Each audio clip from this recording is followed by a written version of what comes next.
आपल्या सगळ्यांच्या वतीने त्रिवार मानाचा मुजरा करतो। भारतीय घटनेचे शिल्पकार महामानव डॉक्टर बाबासाहेब आंबेडकर यांच्या पवित्र स्मृतीला वंदन करतो। मराठी मनाचे मानबिंदू हिंदू हृदय सम्राट आदरणीय सरसेनापती बाळासाहेब ठाकरे धर्मवीर आनंदीगे साहेबांना वंदन करतो।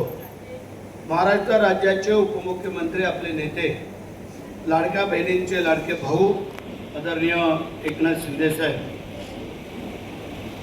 आज बीएलए आणि बीएलए 30 तारीख जून ते 29 तारीख जुलै या मधल्या कालावधीमध्ये ज्या काही घडामोडी होणार आहेत आणि त्यासाठी आपल्याला मुंबईवासियांना आणि गाववासियांना दोघांना एकत्र आपण बोलवलेले आहेत प्रमुख कार्यकर्ते पदाधिकारी।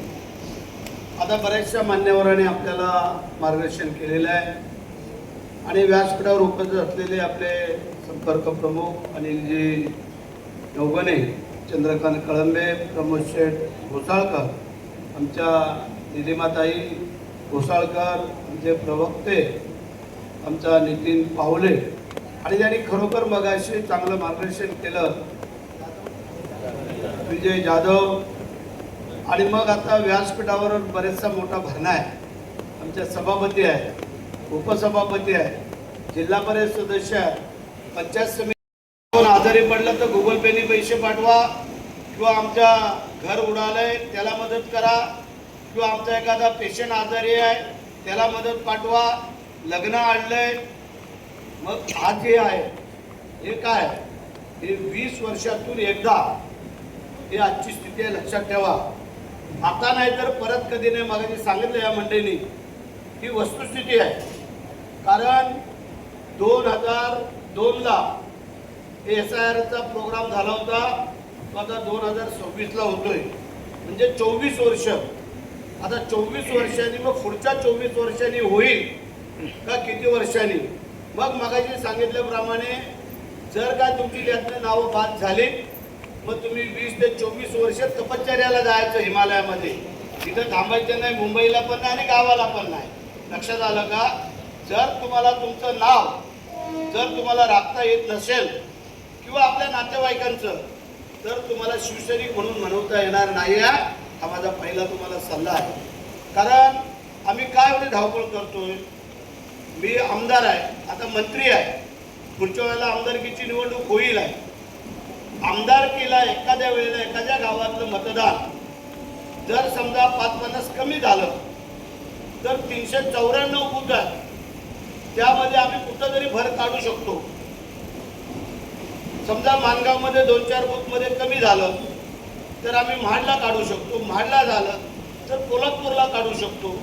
मग मला सांगा, जर आज तुम्ही 9च्या 9 जिल्हा परिषद सदस्य तुम्हाला निवडून दिलेत, 19 पैकी 18 पंचायत समिती सदस्य आहेत, 3च्या 3 पंचायत समितीचे सभापती आहेत, एक जर सोडला तर 2 पंचायत समितीमध्ये उपसभापती आपले आहेत।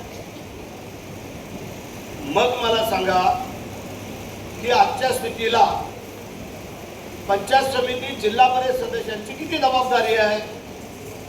ज्या वेळेला तुम्हाला निवडून येताना कसे पडत होते मुंबईला, गुजरातला, पुण्याला, ठाण्याला जाऊन घेतलं ना गावोगावांच्या विभागवाईज मिटिंगा। मग आता तुम्ही जिल्हा परिषद पंचायत समिती सदस्यांनी किती मिटिंगा घेतल्यात येऊन? ही जबाबदारी तुमची नाही, ही जबाबदारी कार्यकर्त्यांची नाही। सामान्य मतदार आहेत ते तुमच्या मतदाराला येणार आहेत, ते येतात, पण ज्या वेळेला पुढच्या जेव्हा जिल्हा परिषद पंचायत समितीच्या निवडणुका होतील तेव्हा तुमच्यातले कोण असाल अगर नसाल, पण जे काय ज्या वेळेला आरक्षण पडतील त्या आरक्षणाच्या नुसार तुम्हाला तिथं तिकीट दिली जाईल। पण आता आमची जबाबदारी काय? आता जे काय शासनाने ठरवलेलं धोरण आहे त्याला जर आपण हे धोरण बांधलं नाही तर मग तुम्हाला उपयोग काय? मी मगाशी काय सांगितलं, एकूण मतदारसंघाची लोकसंख्या आपली 3 लाख लिहून घ्या का, लक्षात ठेवा। उद्या जर तुम्हाला कोणी विचारलं तुम्हाला सांगता यायला पाहिजे, मुख्य कार्यकर्त्यांना, पदाधिकाऱ्यांना। त्याचे किती लोक सांगू शकतात? तो माझ्या महाड विधानसभाची मतदारसंघ लोकसंख्या एवढी आहे म्हणून किती लोक सांगू शकतात महाडची मतदारसंख्या एवढी आहे म्हणून नाही सांगू शकत. घ्या लिहून. 3,71,000 ही लोकसंख्या आहे, लक्षात ठेवा. 2,95,000 हे मतदार आहे. तुम्ही बोला 2,71,000 लोकसंख्या आहे, मग 2,95,000 कशी आहे? तसंच आहे, लहान मुलांपासून धरले जातात, त्यामुळे ती लोकसंख्या सगळी धरली जाते, लक्षात ठेवा. मग सांगा महाडची मतदार संख्या किती, पोलादपूरची किती आणि माणगावची किती, हे काही पदाधिकाऱ्यांना पण अजून माहिती नाही.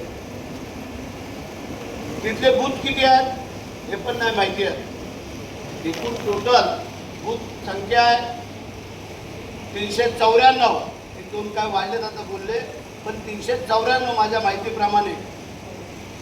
त्यानंतर त्यातले 67 पोलादपूर, बरोबर ना. त्यानंतर 113 माणगाव आणि 214 महाड.